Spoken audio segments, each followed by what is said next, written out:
إذا قرئ القرآن فاستمعوا له وأنصتوا لعلكم ترحمون واذكر ربك في نفسك تضرعا وخيفة ودون الجهر من القول بالغدو والآصال ولا تكن من الغافلين وصب علي رزقا صبا رحمة فأنت رجاء العالمين walau طغت. Kita teruskan. Bismillahirrahmanirrahim.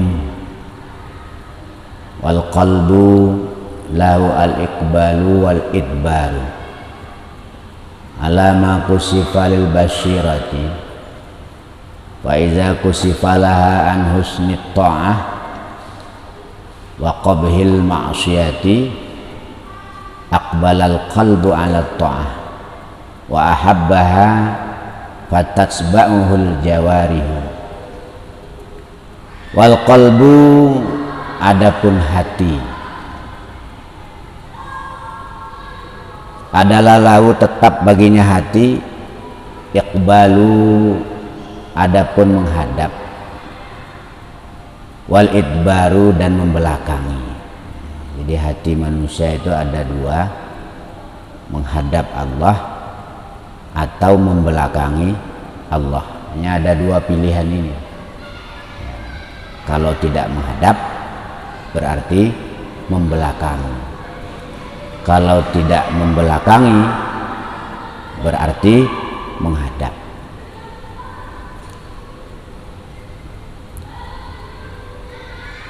Alama atas perkara kusifa yang dibuka apa perkara lil basyirati kepada penglihatan hati basirah. Faiza kusifa maka tak kala dibuka apa perkara laha kepada mata hati tadi basirah an husni ta'ati karena bagusnya ta'at wa qabhil ma'siyati dan buruknya maksiat aqbala maka menghadap apa al-qalbu hati ala ta'ah atasnya ta'at wa habbaha dan cinta apa hati ha kepada ta'at fatatsba'uhu maka ikut hu kepada hati apa al-jawari semua anggota badan wa adbara dan membelakangi apa hati anil ma'siyati dari maksiat. Nah, jadi kalau hati manusia tadi itu menghadap Allah atas apa yang Allah pertontonkan kepadanya, maka hati tadi akan condong kepada ketaatan dan akan benci kepada kemaksiatan. Hati tadi akan cinta kepada ketaatan dan seluruh anggota badannya akan ikut hatinya di dalam mentaati dan mencintai ketaatan tadi. Itu tandanya hati iqbal menghadap Allah. Mafhum mukhalafahnya sebaliknya. Kalau hati tadi membelakangi Allah, maka hati tadi tidak suka kepada ketaatan, justru condong kepada kemaksiatan, cinta kepada kemaksiatan, dan jawariyahnya seluruh anggota badannya sulit untuk diajak meninggalkan kemaksiatan dan sulit untuk diajak untuk melaksanakan ketaatan. Nah, itu perlunya kita untuk beristighfar. wasari'u ila maghfiratin min rabbikum wa jannatin arduha as-samawati wal ardh mu'iddat lil muttaqin. Jadi dosa itu kalau tidak kita istighfari, tidak kita taubati, itu bisa diumpamakan seperti kali atau sungai yang banyak sampahnya. Jadi kali atau sungai ya, kayak kali ini, kali apa namanya nih, Kali Malang ya. Kali atau sungai itu kalau banyak sampahnya, pertama air kali tadi itu akan tersumbat. Makanya sering terjadi banjir itu kenapa? Karena selokan got-got itu banyak sampahnya. Begitu hujan turun, air tadi malah naik ke permukaan karena gotnya nggak lancar. Kali juga begitu.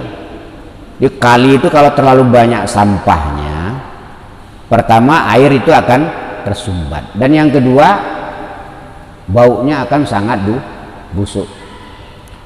Begitu pula orang kalau banyak dosa, nggak mau tobat, nggak mau istighfar, akan disumbat oleh Allah, disumbat pemahamannya,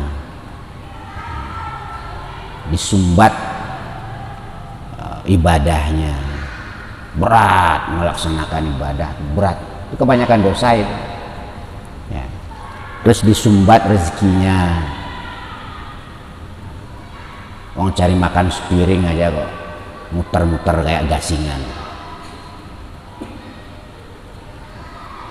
lupa siang, lupa malam, lupa ibadah, lupa masjid, lupa musola, mau ngolek mangan saemploan. Itu tandanya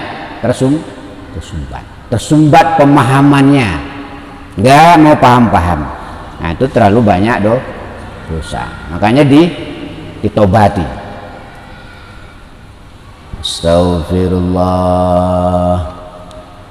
Astaghfirullah min kulli dzambin 'azim.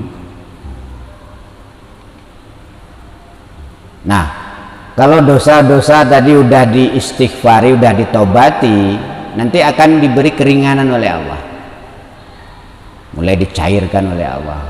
Kalau belajar misalnya gampang paham ya, urusannya gampang mencair,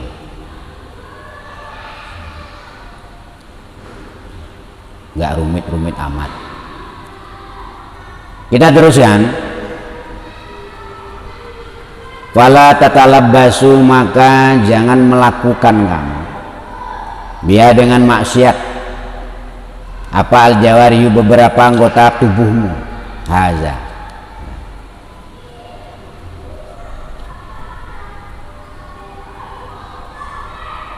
wa yatamilu, dan mirip anal makna, apa sungguhnya makna, anan nura adalah sungguhnya nur, lahu adalah tetap baginya nur, al kasfu apa adapun terbuka, anil mughaibati dari beberapa perkara yang gaib. Nah, itu termasuk tadi itu yang menyumbat pemahaman kita tentang alam gaib, tentang malaikat ya, tentang akhirat, tentang alam kubur, apalagi tentang Allah. Itu yang menyumbat apa? Dosa-dosa yang kita lakukan. Dosa mata, salah lihat, apalagi yang hobi duduk di pinggir jalan, lewat orang gembrot dilihat, itu dikomentari, ini orang gembrot mangannya apa ini, megal, kadang udah gembrot nggak tutup aurat lagi, ini mau nggak mau salah lihat kita. Apalagi digunakan untuk melihat yang salah, ini dosanya malah berlipat-lipat. Masalah lihat aja dosa, apalagi digunakan untuk melihat yang salah. Salah dengar, Salah dengar itu apa? Ada orang di sebelah kita gosip, kedengaran sama kita, salah dengar.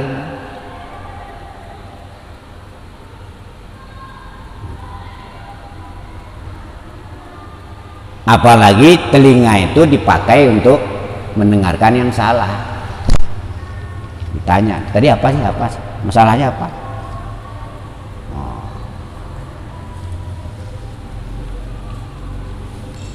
Begitu pula mulut, salah omong,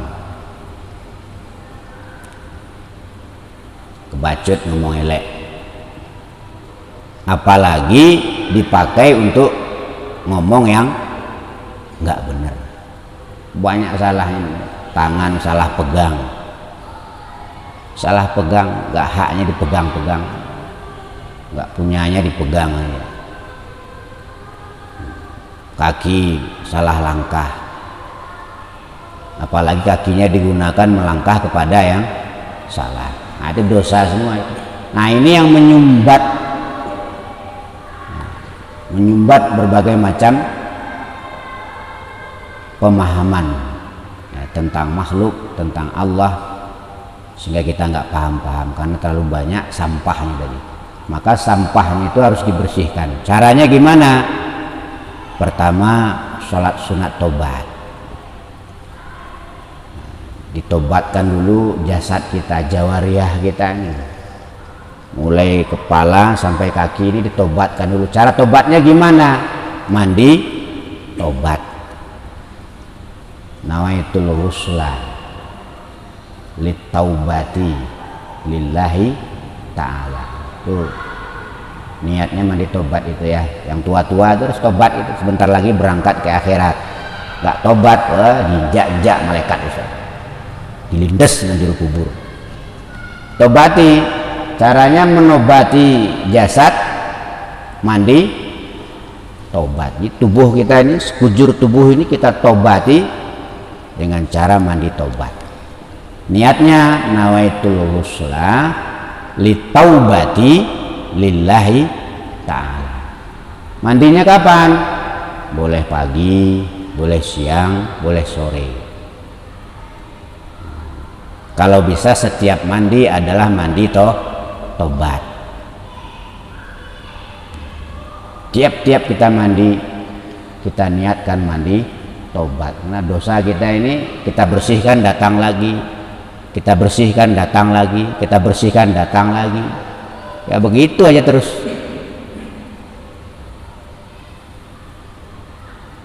Nawaitul ghusla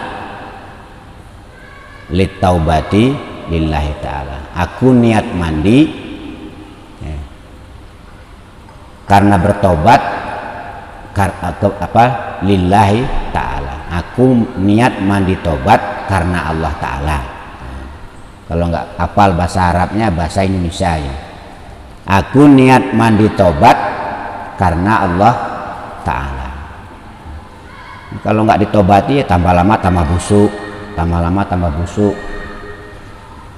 Makanya manusia itu begitu mati jasadnya langsung busuk. 3 jam aja baunya udah nggak enak. Kenapa? Itu kebanyakan dosa, nggak mau tobat.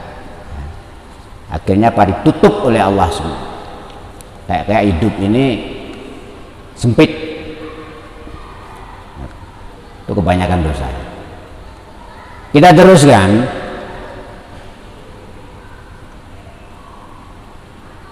Keasrarul qadari, seperti beberapa rahasia-rahasia ketetapan Allah, ketentuan Allah ya.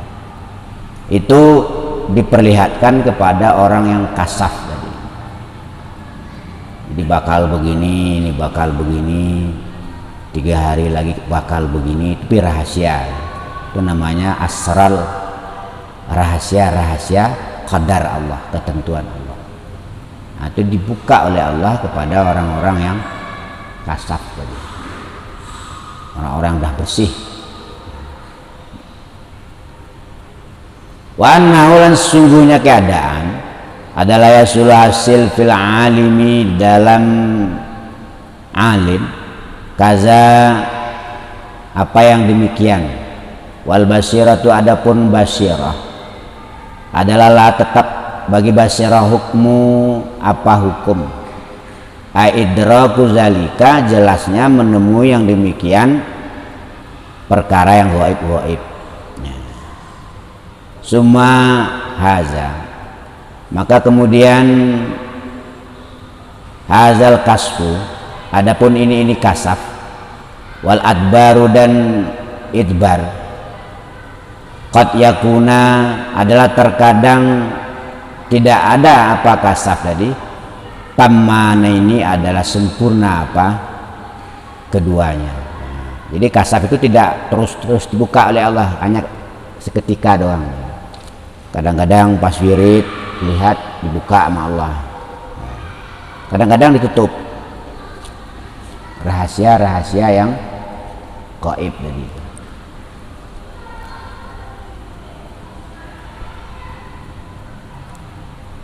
Nah, pas dibuka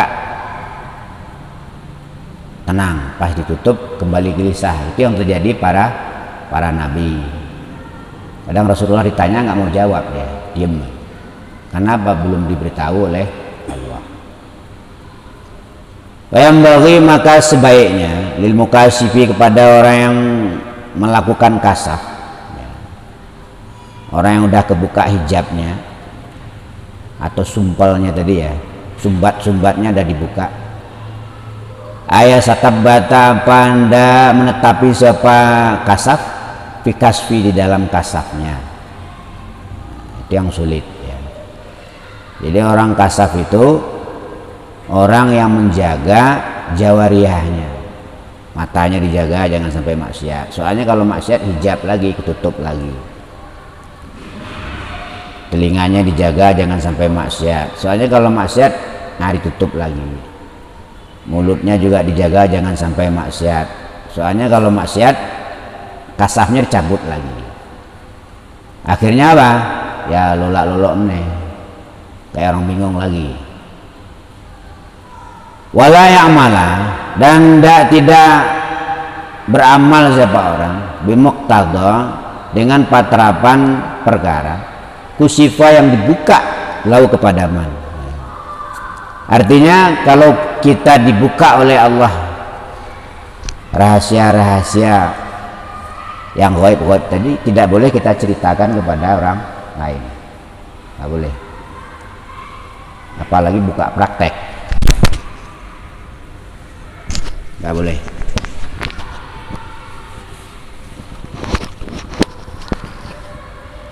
Soalnya kalau kita dibuka oleh Allah rahasia-rahasia gaib lalu kita ceritakan, maka dia akan hilang.